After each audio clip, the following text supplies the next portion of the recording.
Hello students, this is Dr. Dia and as promised, let's practice a little bit of stoichiometry. So before we start practicing, let's look to this diagram over here, okay? So this diagram over here, let me just enlarge a little bit, okay? That tells us that if you have mass, true molar mass, what is molar mass? Molar mass. Let's give an example over here. We have water. How do I calculate the molar mass? So I'm gonna use a periodic table, right? So periodic table, if you're gonna go there, you're gonna go there and you're gonna have hydrogen. And over here, you're gonna have 1.008. So this is the atomic mass of hydrogen. And over here, you're gonna have here number of protons, right? So this is the mass. So I have two atoms of hydrogen, so times 1. And if you go to periodic table, you're going to see oxygen there. And you're going to find that is atomic mass is 15.99 something, right? So there's atomic mass. So I have 1 oxygen times 16, so there's 18 grams per mole. This is how I calculate molar mass. And if I multiply grams by, I can use this as a unit factor, right? I can use mole per 18 grams. So I'm telling the same thing. That in 1 mole, I have 18 grams of water. So if I use here 18 grams and 1 mole, so we're going to cut here and cut here. Imagining if I have 18 grams here, I'm going to find 1 mole, right? Because I'm dividing.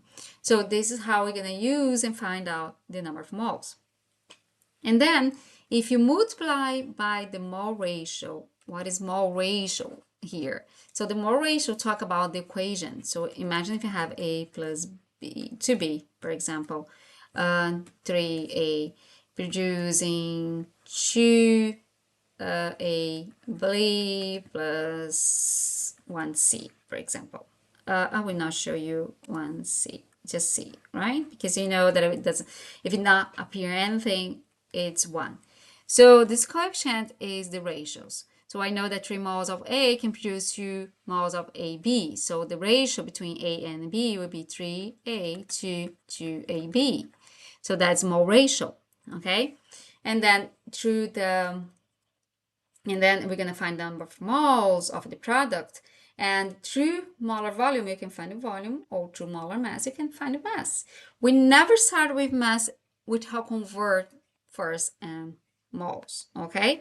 So let's go to an example that we can understand better. Of course, I choose here fermentation. That's my choice. So that's my research, right? So I work with ethanol, but here it's talking about wine. So fermentation is a complex chemical process for making wine by converting glucose into ethanol and carbon dioxide. And the problem asks you to calculate the mass of ethanol produced if 500 grams of glucose reacts completely.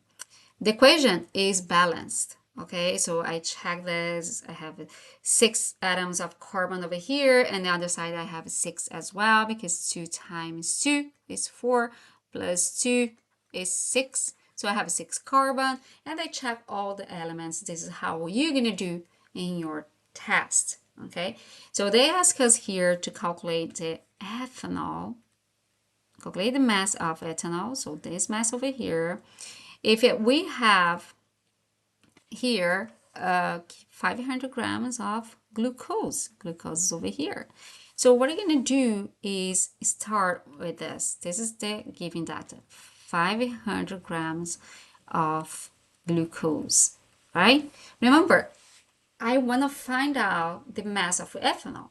I cannot use grams to find grams. I need to convert this first. So I'm going to convert using molar mass. Remember, I need the molar mass of glucose.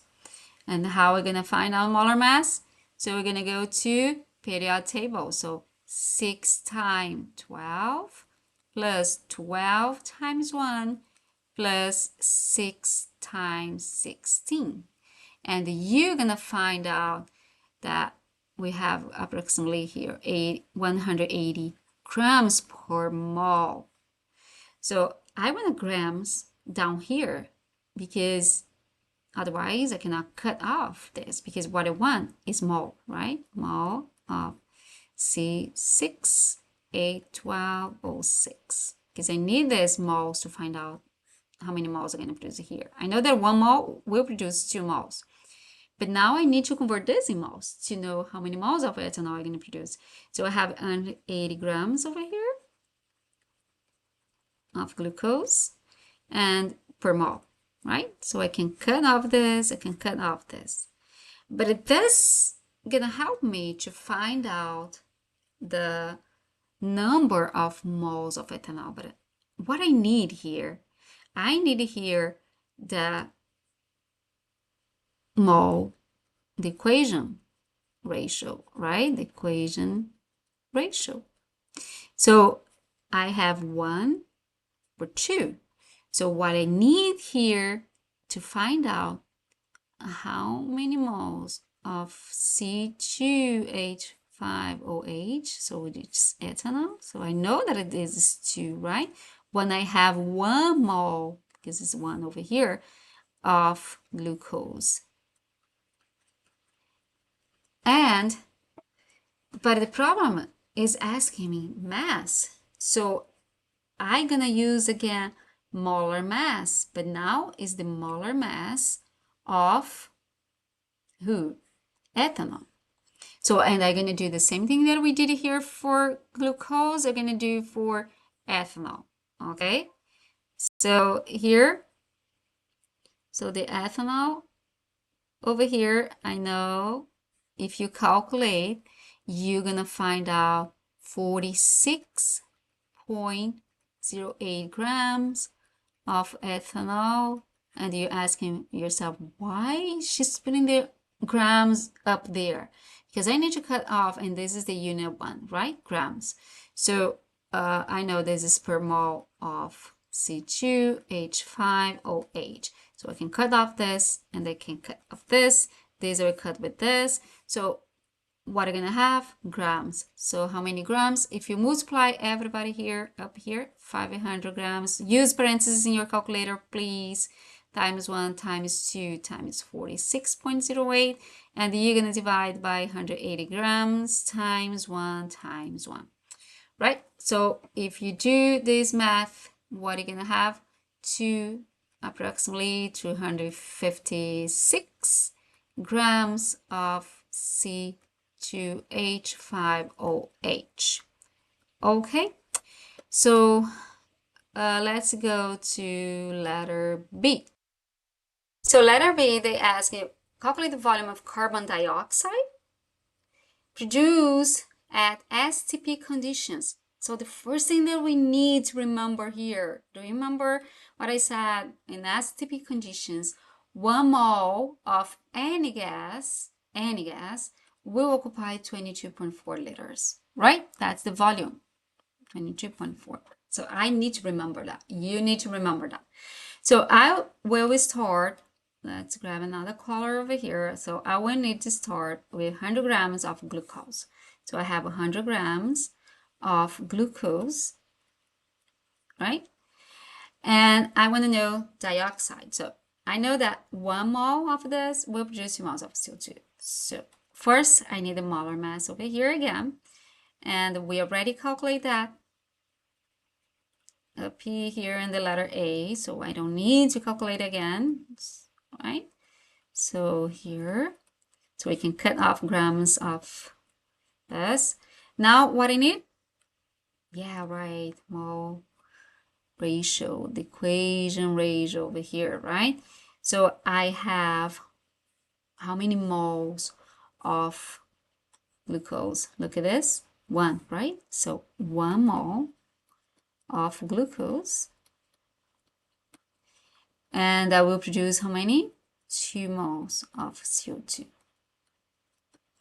So and now they don't want a mass, so I would not use mass. What are you gonna use?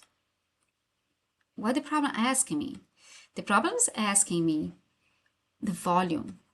So what I'm gonna use is the volume molar or molar volume, which is this one, right? So I know that 1 mole of CO2, why I'm using CO2 moles over here, because I'm going to cut it off here, right? Exactly what I did over here. Will occupy 22.4 liters.